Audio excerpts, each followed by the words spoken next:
Santapan Harian Selasa, 15 Desember 2020. Hari ini kita akan membaca Hosea pasalnya yang ke-12, ayatnya yang pertama hingga ayatnya yang ke-15. Namun, kita akan membacanya pada ayat yang ke-12 hingga ayatnya yang ke-15. Sebelumnya, mari kita berdoa. Allah Bapa yang berbelas kasih, sabdamu adalah kehidupan kekal, daya hidup, dan perutusan kami.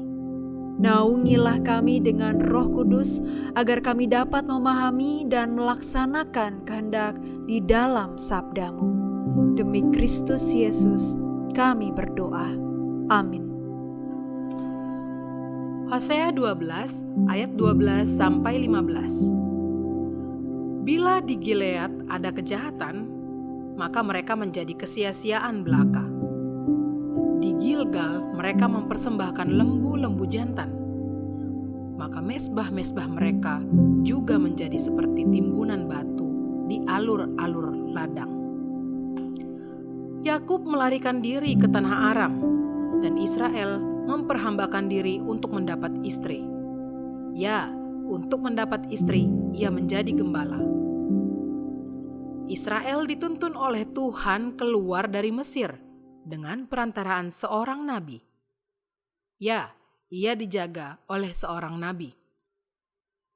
Efraim telah menimbulkan sakit hatinya secara pahit, maka Tuhannya akan membiarkan hutang darahnya menimpa dia dan akan membalas celanya kepadanya.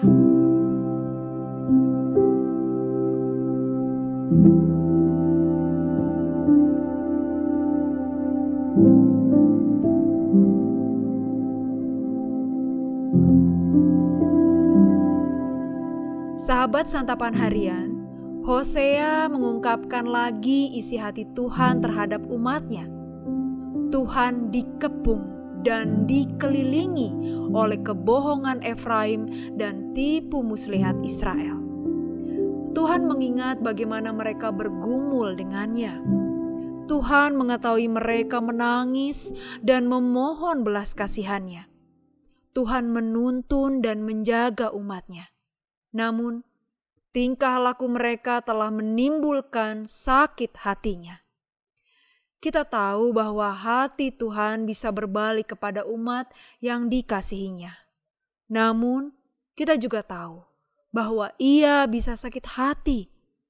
Tuhan dapat merasa tidak senang karena dihina oleh umatnya. Tuhan juga bisa marah kepada umatnya. Hal ini terlihat ketika Ia mengatakan akan memberi balasan.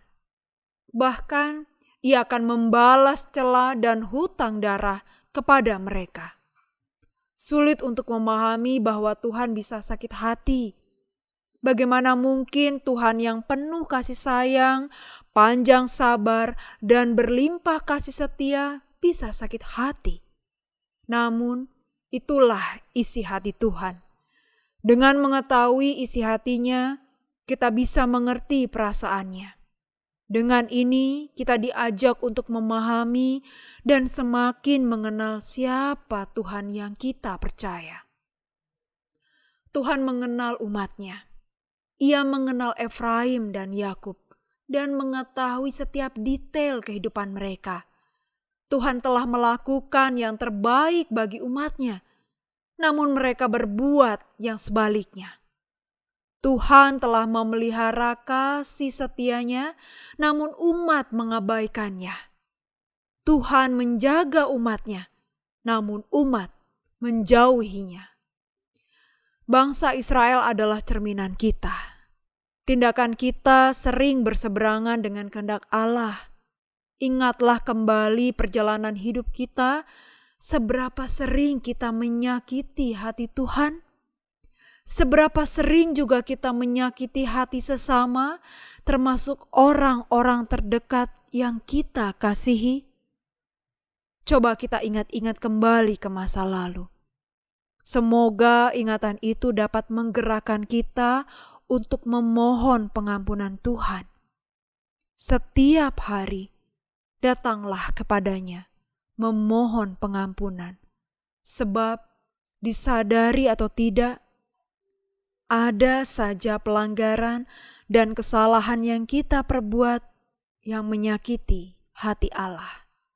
Semestinya kita tidak hanya memohon ampun, tetapi juga bertobat dari kejahatan itu.